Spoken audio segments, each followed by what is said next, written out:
আসসালামু আলাইকুম। এটিএন বাংলা সংবাদে সবাইকে স্বাগত জানাচ্ছে অনামিকা হাসান পুনম।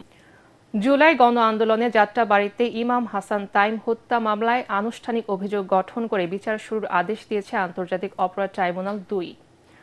২৯ মার্চ সূচনা বক্তব্য উপস্থাপন ও সাক্ষ্য গ্রহণ শুরুর জন্য দিন ঠিক করেছেন বিচারপতি নজরুল ইসলাম চৌধুরী নেতৃত্বাধীন ট্রাইব্যুনাল। এদিকে জুলাই গণ আন্দোলনের সময় কারফিউ জারি এবং ব্যবসায়ীদের নিয়ে গণভবনে বৈঠক করে হত্যাকাণ্ডে উস্কানি ও সহায়তা সহ ৫ অভিযোগে সাবেক মন্ত্রী আনিসুল হক ও শেখ হাসিনার উপদেষ্টা সালমান এফ রহমানের বিরুদ্ধে প্রথম দিনের সাক্ষ্য গ্রহণ সম্পন্ন হয়েছে।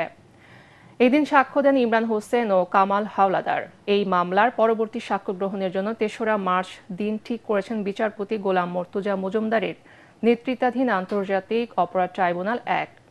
অন্যদিকে ট্রাইব্যুনাল ২ জুলাই গণ আন্দোলনে কুষ্টিয়ায় ৬ জনকে হত্যাসহ ৮ অভিযোগে জাসদ সভাপতি হাসনুল হক ইনুর মামলায় সাফায় সাক্ষ্য গ্রহণ শুরু হয়েছে। সকালে এসব মামলায় গ্রেফতার মোট ৮ আসামিকে ট্রাইব্যুনালে হাজির করা হয়।